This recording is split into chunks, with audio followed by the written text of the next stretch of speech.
NFL fans, it is time once again for the Fans First Football Show, here courtesy of the Fans First Sports Network, FFSN. My name is Bryan Anthony Davis. Nick Hogan is here as well. I represent the Pittsburgh Steelers and the Steel Curtain Network. We've been here since the beginning. And also, we've got my man here, Nick Hogan, who is a Patriots fan. He represents Foxborough Frenzy here on FFSN as well. Make sure you catch both of those networks and affiliates for all of your sports needs. And if we're not covering your team here, you're going to find it here on Fans First. Also, the NFL affiliate as well, which we are on as we speak. So thank you. We can't do this without you. It's still a grassroots effort, and we're making some moves. And coming up into the 2025 season, you're going to have nonstop coverage continue here on the Fans First Sports Network. Now, Hogan, it's good to see you, my friend. It's good to see you too. I mean, we're in the nitty-gritty dog days, getting into summer where there's not a lot of NFL stuff going on, but we're finding a way to talk about some NFL stuff. So I'm excited to jump into this with you. What do we got going on? What we have is significant stuff. You've got some teams around the league that have, well, they've got news, they've got things going on. My Pittsburgh Steelers, of course, we're not going to delve deep into it. They wanted me on the show last week, and I was off, and I should have been because of the whole Aaron Rodgers thing. And that's actually something that's going swimmingly. And then you have the TJ Watt situation, which I'm here to tell you, that's not much of a situation. It's more of a thing for the media to go ahead and focus on in these dog days. But right now, it is not tenuous. There's no tumult to it whatsoever. And it's something that you might see a hold in from TJ Watt, but it's probably not going to be anything of significance. I think week 1, you will see him, and you'll definitely see him week 3 when the Steelers are taking on the Patriots. So don't breathe easy there, Hogan. I mean, I'd really like it if he wanted to sit out till week 4. I would have zero complaints about that whatsoever. Do not need to see TJ Watt on the field that week, but totally understandable. I mean, obviously in New England town, we got some shenanigans going on with Stefon Diggs, which, you know, is already – I was wondering if it was going to be a walking red flag coming into Foxborough, and he's not doing himself any favors with the offseason shenanigans now that he's showing up for minicamp, but we can talk about that some other time. But, yeah, I get what you're saying, where there could be some – hopefully not tumultuous stuff, but at the same time, you never know with these players. They want their money, they want their fame, they want all their accolades, but at the same time, it's guys who want to party and do crazy things, so you never know what you're going to get. What would you do if you got an Evite from Stefon Diggs? I would 1,000% show up. I mean, there's no way. I can sit here and talk crap all I want because I'm a Pats fan, but at the same time, I'm a human being. If I'm getting an Evite anywhere from a Patriots player, I don't care if it's a water boy, I'm showing up. Let's go. But you're taking your wife with you. 100%. Well, no, I'm just kidding. Of course I am. All right. So let's talk about some sad news real quick. Jim Irsay passed away. And Jim Irsay was such an interesting figure, beloved by the Indianapolis Colts. He had a very interesting life as well. I mean, sometimes he was on the sports pages for some things other than football. But the thing with Jim Irsay is his dad was kind of a train wreck when it was the Baltimore Colts. And if you ever watched the 30 for 30, the very first ESPN 30 for 30 was called The Band That Didn't Stop Playing or something like that. And it was about the Baltimore Colts band, moving on. But that whole scenario back there that ended on March 31st of 1984 with them taking a Mayflower truck, a fleet of Mayflower trucks, and leaving in the middle of the night. It was crazy time.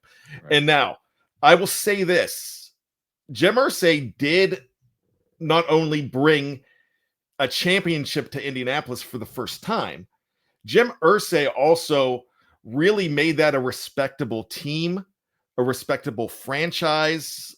Had a lot of help from Peyton Manning, I'm sure, but he really grew that into a model franchise, I would absolutely say. So I can say this, the football world will miss Jim Irsay, rest in peace. And now you have his daughter in the fold, and she's going to be interesting to say the least. Right. There's believe it or not, I've seen some reports, and again, take this with a grain of salt because I don't know if it's your typical social media BSing kind of thing going on where I don't know if it's fake articles or anything like that, but there's reports coming out that Carly Ursay Gordon, I believe is her name, is the daughter taking over primarily for the football team. She is quoted as possibly saying that she wants to be on the field with headphones on and an official play sheet and listening in on the coaches and seeing what's going on and seeing who's messing up. Cause she's like, if you're the one putting the millions of dollars into this franchise, you want to make sure you're employing the right people, which I get from like a business standpoint, I guess, Bryan. Like if I'm thinking of my real world job, my real world situation with me, like obviously my boss would want to be in on like what I'm doing. If things are going wrong, like absolutely my boss should be sitting in and being like, hey, Hogan, if you're screwing up royally, we need to figure out why you're screwing up. And let me get some headphones and figure out, like, listen to you and see what follow you around on a daily basis. But at the same time, the football world is such a different world where is that really going to work, or can they get away with that where they're going to be okay? Are you going to see more owners possibly try and get their hands in the pot with different things? I mean, from a New England standpoint, I mean, I see Kraft already put his hands in the pot too many times with the Brady situation, the Belichick situation, and kind of where we're at now with last year and the coach and everything like that. But this opens a whole new can of worms. And I'm curious, what are your thoughts on if owners start showing up on the sidelines wearing headphones and whatnot and listening on plays? They can't. The NFL does not allow it, from what I understand. I mean, that could be hearsay, but it's interesting. Now, I could go back to, I believe, 1984. An owner in Major League Baseball, it's one that everybody should know of. It's Ted Turner, put on a uniform and tried to manage his Atlanta Braves. So, and that he was told he was not allowed to do that. And Ted Turner wasn't crazy. There was nothing crazy about him. But, you just have that situation where they're not going to allow you to do it. Now, you can have your hands in the pot all you want. Right.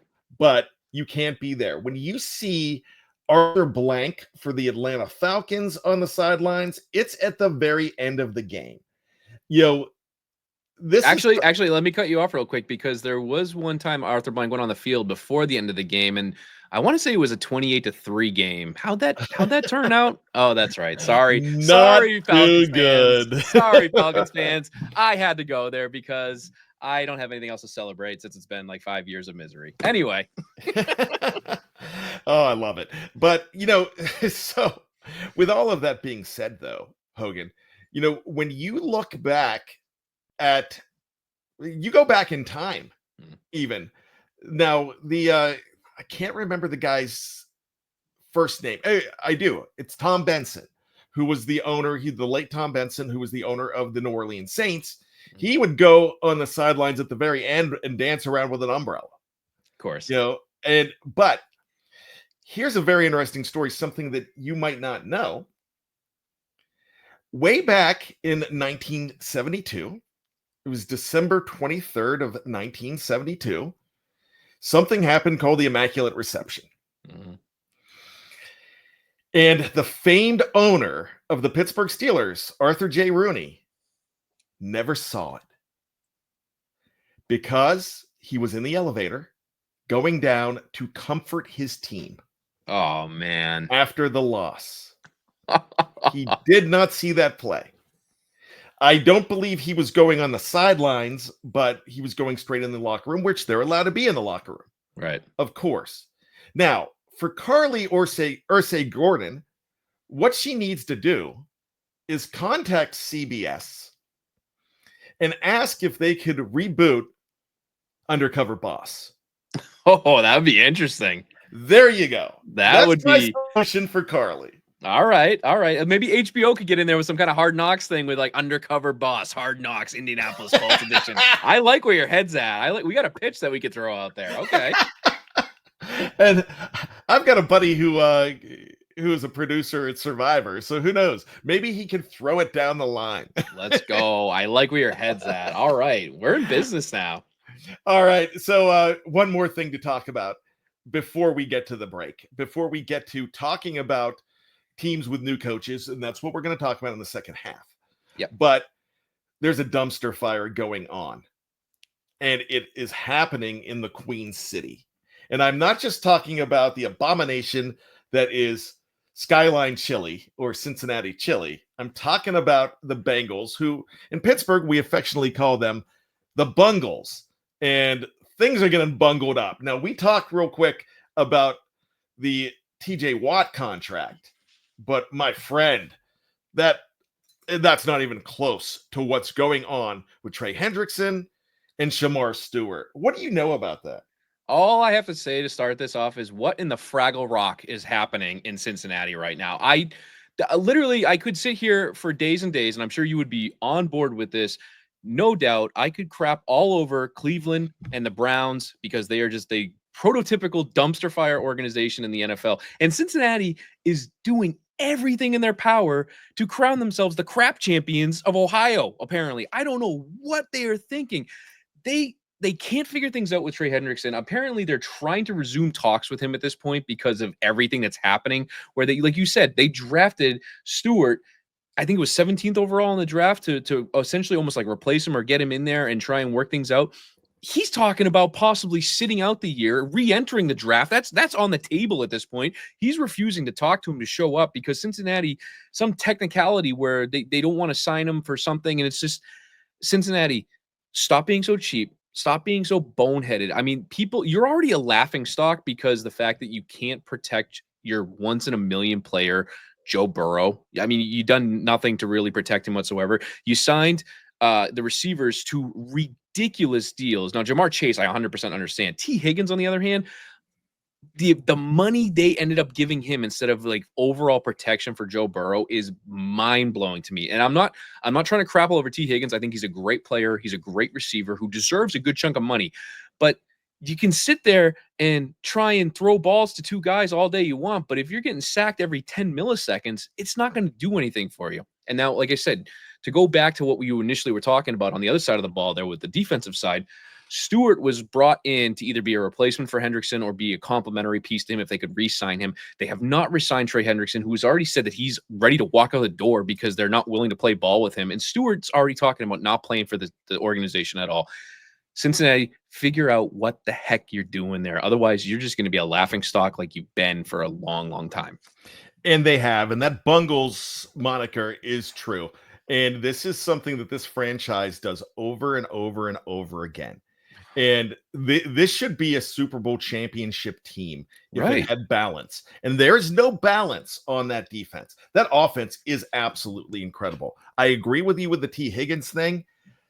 The problem with T. Higgins, though, is he could go ahead and score 2 touchdowns a game. Jamar Chase can score 3 a game.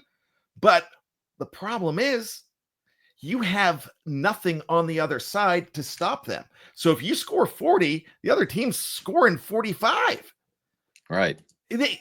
Russell Wilson and the Steelers pinned a bunch on them last year. They came back. They were never in position to win that game, but it was a lot closer than it needed to be. But they scored a lot of points in that game. And I'm just saying that you look at Cincinnati, and Mike Brown has done this for eons, and it's not going to stop. And they just don't have a clue.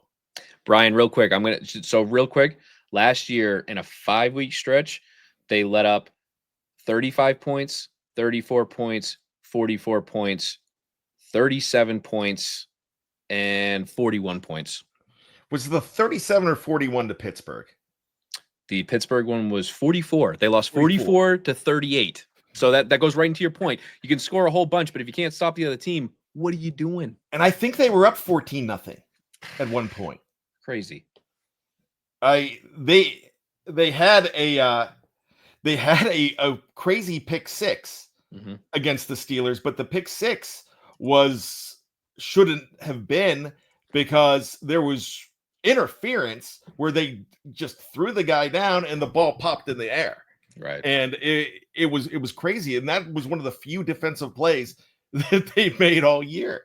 Just a team that really can't get it together.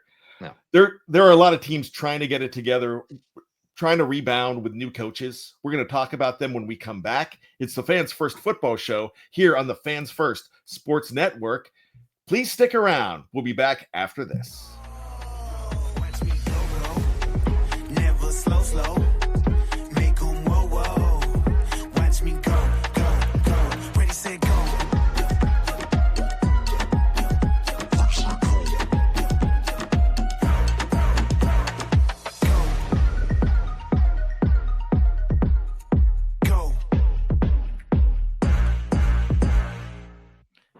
All right, we are back. It's the Fans First Sports Network. My name is Bryan Anthony Davis. Thanks for joining us. Nick Hogan is with me. David Stefano, Jess Place, and Aidan Reed. They are not in the rotation tonight. Two of them will be back next week. I know it won't be me because I've done 2 weeks in a row. I don't know the schedule. I haven't looked that hard. I just looked and said, oh, hey, it's me and Nick tonight. And Nick's like, oh, really? No, come on. I was more excited than that. Yes, you were. And I love working with Nick, and you know it. That's right. That's right. So let's talk about some teams that we are familiar with here and that they have new head coaching situations. And there's a lot of excitement in all four of these locales. One of them is Foxborough, and it's your New England Patriots. You got to tell me, if you went 1 to 10, 10, of course, being the highest, I don't even have to say that, but what's the excitement level with Mike Vrabel coming in?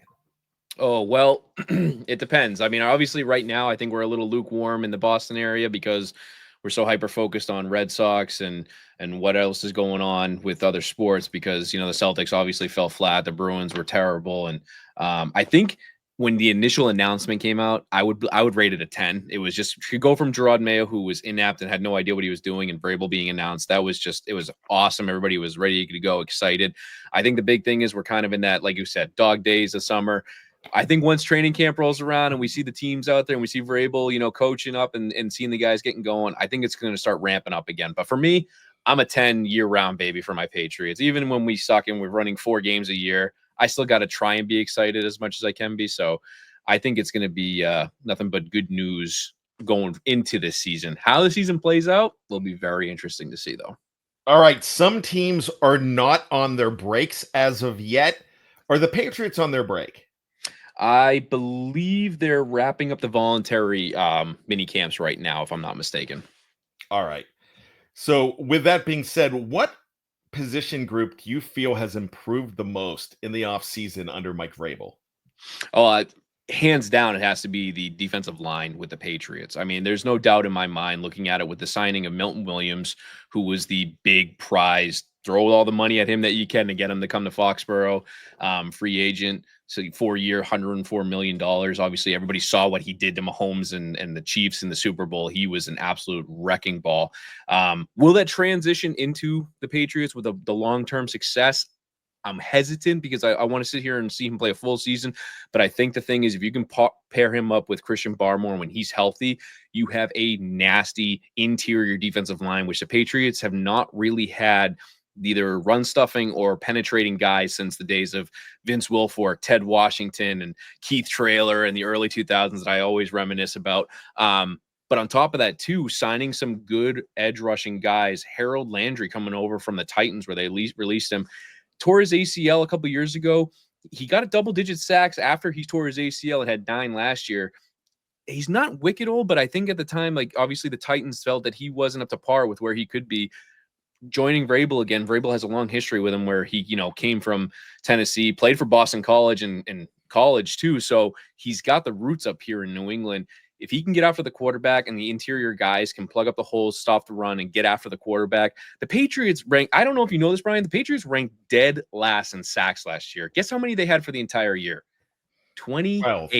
28. Okay. 28, which there's some guys, TJ Watt has 28 sacks in a year. What are we doing? Come on. So my whole point is, if you're asking for immediate off the head group that had to be improved immediately, it was the defensive line, getting the pressure on the quarterbacks, relieving the guys in the backfield, and getting the defense back to Patriots football it needs to be. Well, I will tell you this, being a Steeler fan and also covering the Raiders over the last 2 years, I know one guy that you are absolutely going to love, and I call him the Legacy. And the reason I call him the Legacy is his grandfather won the Heisman Trophy. Johnny Latner in Nice. 1954, I believe, for Notre Dame. And this guy, Robert Spillane, he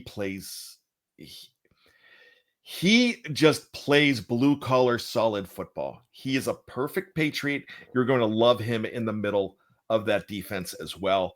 So that's really exciting to me. My final question for you on the Pats: could this team win 9 games? Yes.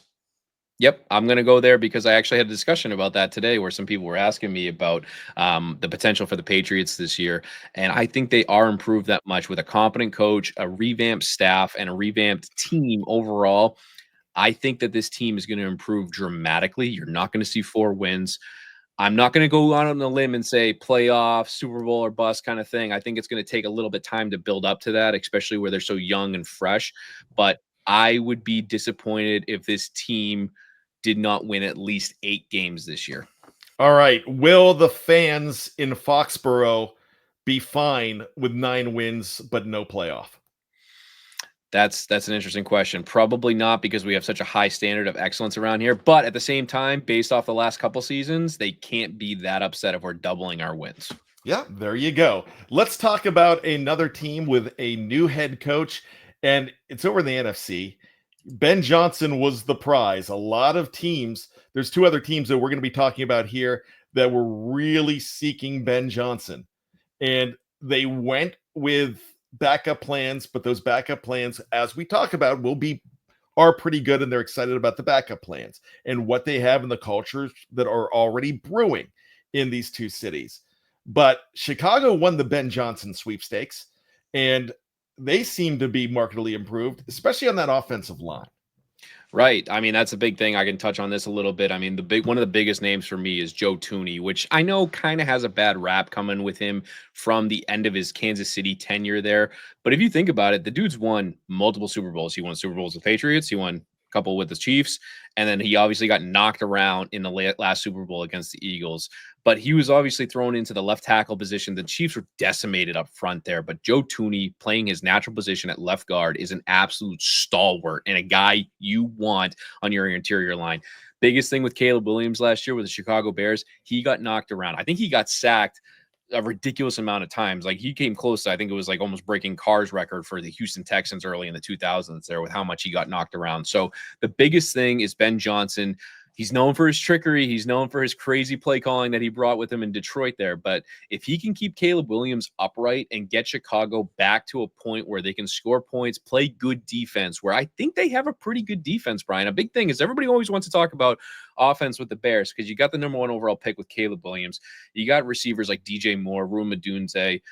They brought in a great young tight end to complement Cole Kmet there. They got Colston Loveland from Michigan, obviously, to pair with him there. But everybody wants to talk offense. Their defense is nothing to sniff at.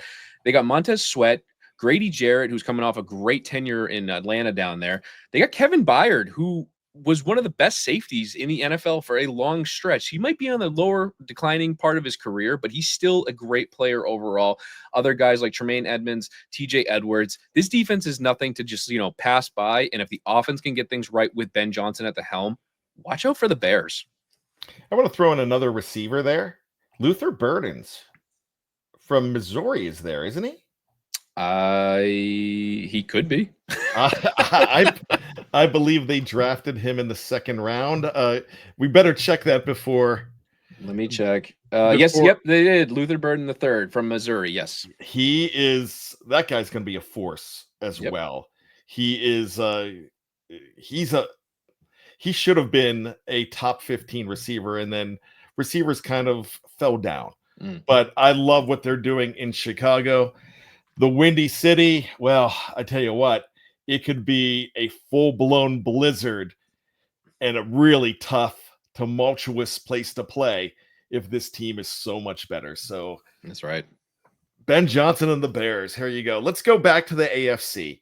2 teams that lost the Ben Johnson sweepstakes are the Raiders and the Jaguars. In fact, the Raiders were absolutely convinced that they were going to get Ben Johnson. Their consolation prize is a legend. He's going to be a Hall of Famer. He is in top 20 in wins all time.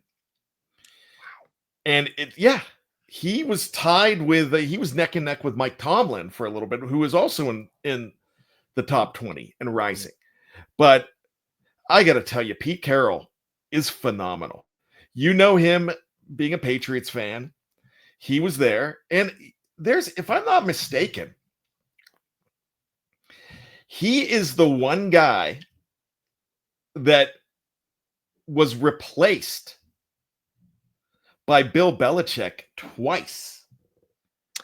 In the same year. Yep. That's a fun story. Yeah, it's funny because the reason why I was so kind of flabbergasted by you telling me that he was top 20 in wins, because as a Patriots fan, I have nothing but bad memories of Pete Carroll. That's the funny part, is he took over a great team from Parcells leaving town, and the team got worse every year that Pete Carroll took over for Parcells. And then, like you said, Belichick, took over for him twice. Yeah. Here's the amazing thing about Pete Carroll, though. He was gone for 10 years. Because he took that 2000 season off. From 2001 to 2009, he was at USC, winning championships, winning 2, losing that third one to Texas. Oh, I was gonna say, how'd that little one go? Oh, that was chef's kiss. I do enjoy that 2004 season he coached. That was the 2005 season, though, wasn't it? 2004 season, 2005 Rose Bowl. No. It was 2006 Rose Bowl, 2005 season. Oh, you're right. Okay, sorry. I'm getting my years mixed up there. What kind of Texas fan are you? Well, technically, Texas did win the Rose Bowl in 2005. They just beat Michigan. They didn't beat USC. Apologies. Oh, there. So let me redeem myself as a horrible Texas fan that I am. I'm so sorry. I have no problem with them beating Michigan. But I look, the Raiders right now, they have an authentic coach. Right. And there's people saying, oh, he's 73. You don't forget how to coach. And he is one that this Vegas team has bought into everything that he's done and bought into everything that he said. And he said it from the beginning. This is what I'm going to do. Right. And he has not wavered from it. Now he'll listen to what they have to say, the captains. And if he can't do it, he'll explain why, and they respect it. Right. But what they're bringing in Las Vegas right now, this is not necessarily, there might be my dark horse for the playoffs, but I still doubt it. Okay. I still doubt that they're going to sneak in there. But just like your Patriots, I think this is a 9-win team. And I really think that this is a team that is going to excite some people. Geno Smith, he's not your sexiest pick, but he's very stable. And he can be electric. The offensive line's getting better. You are adding Austin Janty. And then you have, and you always go crazy when I say this, but you still have Jacoby Myers. And he holds them together at the wide receiver position. I think they still need to add more at that wide receiver position, but Jacoby is something very, very special. Devontae Adams leaves, no problem. Jacoby's got this. On the defensive side of the ball, Max Crosby is a generational talent, and they have added a lot. They've lost some pieces, but they just brought in Jermaine Pratt, who the Bengals let go. And that's another guy that can come in and start right away. He's led the Bengals in tackles the last 2 seasons, but Christian Wilkins is still there. They brought in Jeremy Chin. I got to tell you what, I'm missing some people here, but the Raiders could be a team under just a stalwart of stability. I just made that up. I might put that on shirts. In a stalwart stability in Pete Carroll, and I tell you what, they've got something special going on there. I don't know what your thoughts of the Raiders are, but I think they're up and coming. That arrow is pointing up. I mean, the biggest thing I think that turned my opinion about the Raiders around very quickly was their new minority owner out there that just he knows a thing or two about winning, if I'm not mistaken. He So does. it certainly helps when you have a guy named Tom Brady that has a little bit of input into your team there. And I was fascinated to see that obviously they took the route that they did with the hiring of Pete Carroll, trading for Geno, drafting Genty. I mean, it's all pieces that, like you talked about, Brian, if they all slide in together and form that puzzle the right way that it needs to be, it could be a beautiful puzzle. I almost forgot they have one of the best tight ends in the league, if not the best tight end in the league. Brock Bowers. Brock Bowers. Yeah, how could we forget him? Yeah, he's absolutely phenomenal. Right. And they have another very fine tight end in Michael Mayer. So that kind of helps you. But that wide receiver position, I think that they have some good young talent at wide receiver. They're bringing in Jack Besh, the second rounder, but they need guys to step up there. So we'll see what happens in Las Vegas. Another team that I really think is interesting is Jacksonville. Mm-hmm. Now, keep in mind, this was a playoff team 3 years ago, and 2 years ago, they just missed out on it. Right. Trevor Lawrence is healthy. He was not healthy. He did not play a lot of games last year. Your boy played a bunch of games, Mac Jones, for that team. And that helped them get the number 4 pick. But they traded up for it for a guy like Travis Hunter. But I'm telling you what, Liam Cohen, he's an offensive genius too, that a lot of people couldn't see because of what you have going on at Detroit with Ben Johnson. But what Liam Cohen's done with a guy named Baker Mayfield, he's worked wonders with him. And I like Jacksonville here. I think their defense is getting stronger. They got stronger wide receiver and cornerback with 2 number 1 draft picks, basically, because it's the same guy, but they gave up 2 number 1s for him. And that's fine because they think he's a generational talent as well. Right. And I think the biggest thing that people need to take a step back to and realize, like you talked about, is Jacksonville was a playoff team not too long ago. And they shocked a lot of people by having that massive comeback win against the Chargers in the first round of the playoffs. And then I think they went toe to toe with was it Kansas City? I think that they played pretty hard. They played hard. It wasn't a blow up by any means. So Jacksonville, like you talked about, has the pieces there to be a team that really shouldn't sneak up on people. They should be a dominant team when they can be. It's just they need to figure out all the ways that they can come together and consistently do it all the time. And the biggest thing, obviously, is Trevor Lawrence and his health there, where you touched on. If Trevor Lawrence is not on the field, that drops this team down dramatically. So a big thing that I look for in Jacksonville is they added the shiny piece there with Travis Hunter, who can be the great receiver, great corner, depending on what side of the ball he's playing at that time. Can Trevor Lawrence stay upright? That's my question for Jacksonville. That's the big thing. And they brought in some offensive linemen to try to help out there.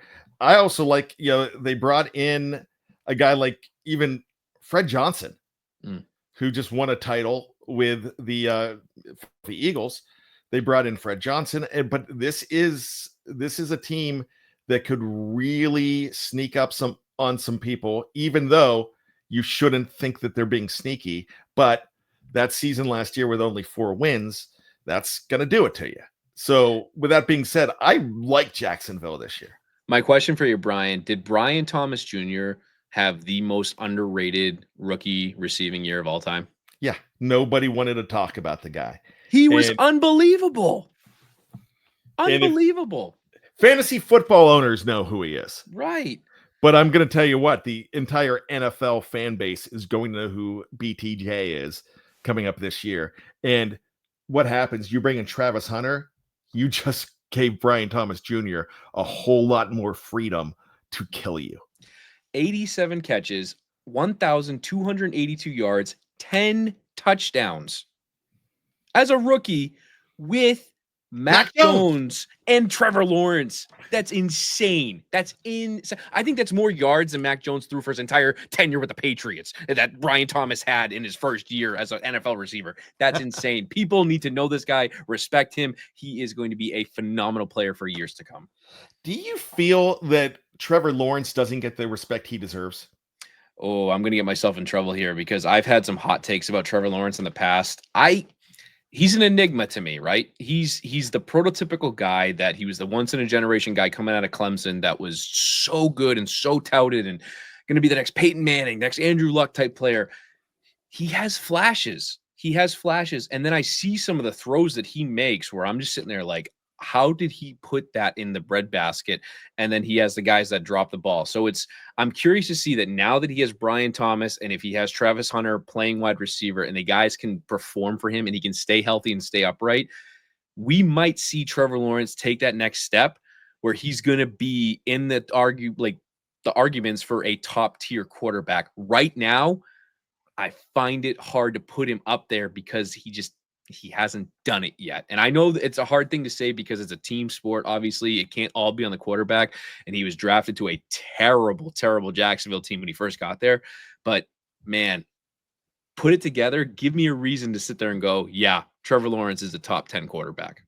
Now, this might be the dumbest take anybody has ever made, but I can honestly say this, that in my mind, I think, and I don't discount him for this, I think a lot of people of all things discount Trevor Lawrence for his hair. I think they look at him as a surfer dude with those long blonde locks. I think they look at him as soft because of those long blonde locks, and you shouldn't. But I kind of think they do. It's, you know what did irreparable damage to him was Sunshine from Remember the Titans. That's why. Okay. That's why. That might be it. I'm just saying, it's everybody they look at him and they go, "Oh, Sunshine, that's it. He can't throw, or he can only throw the long bomb. He can't do the pitch." Denzel Washington's going to be all over him for that. He can't do the pitch. He's done. But hey, maybe he can prove everybody wrong. That's it. Maybe if he gets that Ronnie Bass haircut, then then no, I can give a rat's patootie about his hair, but right. I actually think people think that. Probably. People believe crazier things about other NFL players, so I would not be surprised. All right. Hey, we talked a lot about a lot of good stuff here. It was an absolutely fun show. We talked about, my gosh, 7 or 8 franchises, and I enjoyed it, Hogan.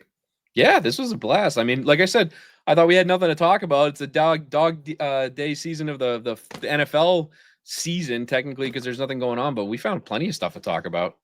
That's what we've got right here, and you should have heard the stuff we were talking about off mic. That's, my lips are sealed, buddy. I'm throwing away the key. It was all NFL related, but it was too off the wall to bring here. So with that being said, my name is Bryan Anthony Davis. His name is Nick Hogan. He's from Foxborough Frenzy. I am from the Steel Curtain Network. Our good friends Dave Stefano from Vikings First and Skol, Jess Place from Mile High Broncos, and Broad Street LinkedIn's Aidan Reed, who has the jump on all of us because his team's holding the Lombardi right now. But with that being said, they'll be back within the next couple of weeks. 2 of them will be here next week, and then you'll see all of us once the season begins. But in the meantime, keep it right here to all of your favorite teams' affiliates on the Fans First Sports Network. We've got it all for you and then some. Go ahead and check out fansfirstsports.com. You're going to find your favorite team there, and you're going to find some things that you just didn't know existed, and you're going to fall in love. I guarantee it. For Hogan, I'm Bryan, and we've got one last thing to say to you, and I'm going to let Hogan do it. It's go football.